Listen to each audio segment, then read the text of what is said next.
कि आप भी जानना चाहते हैं कि किस प्रकार के सवाल बोर्ड्स 2025 में बायोलॉजी में आने वाले हैं। आई नो कि फिजिक्स का पेपर आने वाला है तो हम बायोलॉजी का क्यों देखें, इसीलिए मैं इसका ना बहुत डिटेल सोल्यूशन नहीं बना रही हूँ।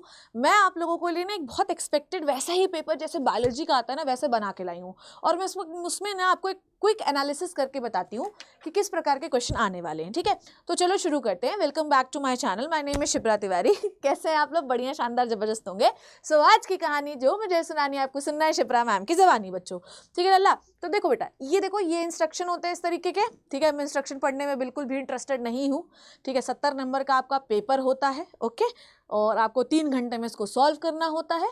अब आ जाओ बच्चों, इसको अपन शुरू करते हैं। ठीक है, तो ये इंस्ट्रक्शन है, तो देखो ध्यान से, है ना। तो 1 से लेकर 16 तक मल्टीपल चॉइस क्वेश्चन है और 1 मार्क वाले हैं, फिर 17 से 21 2 मार्क वाले हैं, 22 से 28 3 मार्क वाले हैं, और ये इंस्ट्रक्शन है जिसके बारे में मैं भी बात नहीं करने वाली हूँ। ठीक है, अब देखो मैंने पेपर बनाया है आप लोगों के लिए, ये मोस्ट एक्सपेक्टेड पेपर मैंने जैसे 12th बोर्ड का एग्जैक्टली रेप्लिका पेपर बना के आप लोगों के लिए दे दिया है।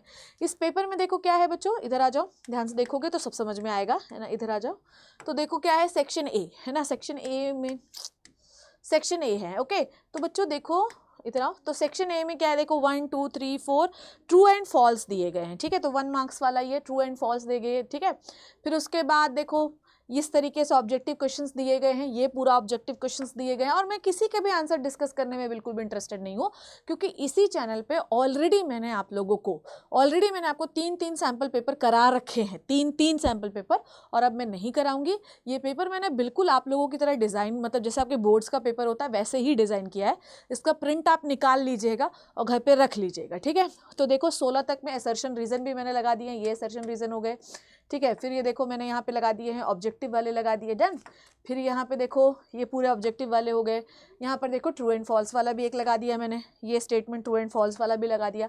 तो मैंने देखो 16 में आपको असर्शन रीजन भी दिए हैं, पूरा सिंगल चॉइस वाला भी दिया है, ट्रू फॉल्स वाला भी दिया है, तो बेहतरीन वाले बनाए हैं। देखो 16 क्वेश्चन ये मैंने बना दिए हैं। ठीक है, ध्यान से देखना है। ओके, फिर सेक्शन बी में आओ, सेक्शन बी में देखो मैंने किस प्रकार के क्वेश्चन बनाए हैं। इसमें आपको ये वाला क्वेश्चन मैंने करा भी रखा है आप लोगों को, ये देखो जेल वाला भी लगा दिया। फिर सेक्शन सी आ गया। ठीक है, सेक्शन सी में देखो और वाले सवाल भी मैंने आप लोगों के लिए लगा रखे हैं। देखो 24 का ये जेल इलेक्ट्रोफोरेसिस है, इसके और में भी मैंने एक पॉलीमरेज चेन रिएक्शन का क्वेश्चन दे रखा है।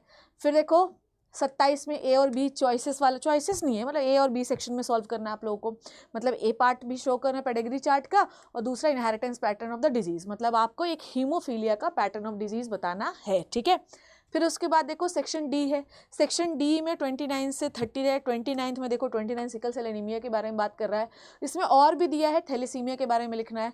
ये पिरामिड वाला है, पिरामिड में भी और वाला होगा, देखो ये देखो और में। ठीक है, ये देखो सी का और क्या दिया है ये भी आप सॉल्व कर सकते हैं। ठीक है, फिर ई पे आओ, ई पे भी मैंने आपको ऑप्शन लगा रखे हैं। 31 में ये वाला कर सकते हो या ये वाला कर सकते हो। ठीक है, ऊपर आपको ट्रांसक्रिप्शन का दिया है, नीचे आपको जेनेटिक कोड के बारे में लिखना है। ठीक है, फिर उसके बाद ये देखो 32 वाला, देखो ये पैसेज बेस्ड क्वेश्चन है। पैसेज बेस्ड क्वेश्चन में क्या है, देखो 1 2 सी और में भी दिया है। एक पैसेज ये हो गया, और दूसरा पैसेज जो है बच्चों वो ये वाले क्वेश्चन होंगे। ठीक है, ये पैसेज बेस्ड नहीं है एक्चुअली, ये वाला जो सी वाला क्वेश्चन है, सी वाले क्वेश्चन में आप ये भी कर सकते हो या सी वाले क्वेश्चन में ए और बी भी कर सकते हो। ठीक है, फिर 33 में देखो या तो आप ये वाला क्वेश्चन कर लो, ठीक है, या तो आप ये वाला क्वेश्चन कर लो। ठीक है, तो मैंने आपका एग्जैक्टली वैसा ही पैटर्न बनाया है जैसे कि बोर्ड्स में आता है, तो कृपया करके आप इसका ना प्रिंट निकाल लेना बच्चों, प्रिंट। ठीक है, अब सवाल ये है मैम कि इसका ना आंसर कहाँ मिलेगा।